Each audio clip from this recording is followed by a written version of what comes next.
దయచేసి నేను విజ్ఞప్తి చేస్తున్నా హరీష్ రావు గారికి, కేటీఆర్ గారికి, అక్కడ ఉన్న సిన్సియర్ కొద్దిమంది సభ్యులకు కూడా ప్రభుత్వానికి సహకరించండి. ప్రభుత్వం ఆదేశించిన సిబిసిఐడి ఎంక్వైరీకి మీరు ఏమేం ఫిర్యాదులు చేస్తారో తీసుకుపోయండి. మిగతా పార్టీ సభ్యులకు కూడా నేను సూచన చేస్తున్నా, బీజేపీ కావచ్చు, ఎంఐఎం కావచ్చు, సిపిఐ కావచ్చు, లేదా మా పార్టీలో ఉన్న సభ్యులకు కూడా మీ దగ్గర ఏ సమాచారం ఉన్నా తెలంగాణ రాష్ట్రంలో ఖనిజ సంపదకు సంబంధించి ఎవరు అక్రమాలకు పాల్పడినా, ఎవరు దోపిడీకి పాల్పడినా, ఇతర రాష్ట్రాల నుంచి కూడా అక్రమంగా మన రాష్ట్రంలోకి పన్ను కట్టకుండా వస్తున్న ఇసుక కానీ ఇతర మైనింగ్ ఏదైతే ఉన్నదో వాటన్నిటి మీద మీకు ఏ సమాచారం ఉన్నా విచారణ అధికారులకు ఇవ్వండి. సంపూర్ణంగా విచారణ చేసి దోషులను శిక్షించే బాధ్యత మా ప్రభుత్వం తీసుకుంటుంది. ఇది మొదటి విషయం అధ్యక్ష. రెండవది, ఏ హౌస్ కమిటీ అయినా ఇట్ ఈజ్ రికమెండింగ్ అథారిటీ. అంటే వాళ్ళు క్షేత్రస్థాయిలో పర్యటన చేసి పరిశీలించి ఇలా జరిగింది, ఇలా చర్యలు తీసుకుంటే బాగుంటుందని సభాపతిగా తమరికి నివేదిక అందిస్తారు అధ్యక్ష. తిరిగి ఆ నివేదికను మళ్ళీ మనం విచారణ అధికారులకే పంపించాలి అధ్యక్ష. We don't have any establishment to punish anyone.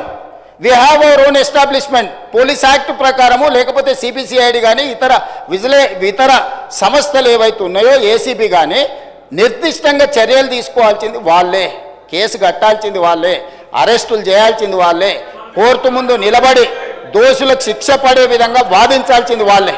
So ఈరోజు వాళ్ళు అడిగిన సభ ఏదైతే హౌస్ కమిటీ ఉన్నదో ఈ హౌస్ కమిటీ రికమెండేషన్స్ తిరిగి నేను మళ్ళీ సిబిసిఐడికే పంపాలి అధ్యక్ష.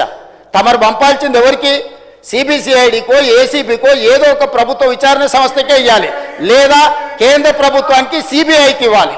సో ఈరోజు హౌస్ కమిటీ బదులు డైరెక్ట్ విచారణకి ఇచ్చినాం. ఈరోజు నిజంగానే ఒకవేళ సిబిసిఐడి మా ఆధ్వర్యంలో ఉంది, ఇందులో న్యాయం జరుగుద్దా జరగదా అని వాళ్ళకి అనుమానం ఉంటే వాళ్ళని అడగమని సిబిఐ కావాలా? సిబిఐ ఎంక్వైరీకి ఇస్తా నేను. మీరు అడగండి. హౌస్ కమిటీ అడిగేది ఏంటంటే హౌస్ కమిటీలోకి హరీష్ రావు గారు రావాలి, హరీష్ రావు గారు రెవెన్యూ మంత్రిని బ్లాక్మెయిల్ చెయ్యాలి, వాళ్ళు ధరణిని అడ్డం పెట్టుకొని కొల్లగొట్టిన భూములను సక్రమం చేసుకోవాలి. ఇది వాళ్ళ ఆలోచన. సిరిసిల్లలో కేటీఆర్ అనుచరులు ఎంతమంది భూములు అక్రమంగా ఆక్రమించుకుంటే కలెక్టర్ అందరినీ జైలుకు తోలిండు, సిరిసిల్ల కలెక్టర్. సో ఈ భూములను కాపాడుకోవడానికి హౌస్ కమిటీలకు వచ్చి మేము ఈ దీంట్లో తప్పుడు నీ మీద ఆరోపణలు చేస్తాము కాబట్టి మీరు మాకు లొంగాలి అనే ఒక ప్రయత్నం ఏదైతే చేస్తారో ఈ ప్రయత్నాలు ఇక్కడ చెల్లవు అధ్యక్ష. ఇక్కడ పప్పులు ఉడకవు అధ్యక్ష, మంత్రాలకు చింతకాయలు రాలవు అధ్యక్ష. ఇక్కడ ఉన్నది రేవంత్ రెడ్డి అధ్యక్ష, భట్టి విక్రమార్క గారు అధ్యక్ష. మంత్రాలకు చింతకాయలు రాలే కాలం పోయింది. మీ ఉడత ఊపులకు భయపడే కాలం ఎప్పుడో కాలం చెల్లింది. ఇక రెండవ విషయం అధ్యక్ష, అది నిన్నటి అంశం. ఇక పార్టీ పునాదులు, ప్రతి పార్టీకి ఒక డిఎన్ఏ ఉంటుంది అధ్యక్ష. 140 సంవత్సరాల క్రితం ప్రారంభమైన కాంగ్రెస్ పార్టీ ఈ దేశంలో ఉండే ఆది పురుషులు, దళితులు, గిరిజనులు, ఆదివాసీలు ఈ దేశంకు మూల పురుషులు.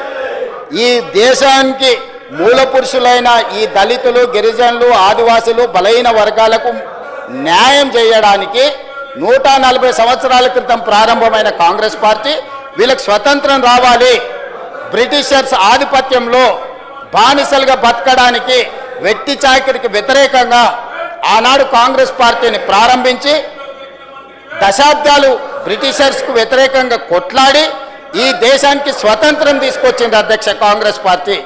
అలాంటి కాంగ్రెస్ పార్టీ తెచ్చుకున్న స్వతంత్ర ఫలాలు దళితులకు, గిరిజనులకు, ఆదివాసులకు చెందాలి అని మనకు ఒక రాజ్యాంగం ఉండాలి.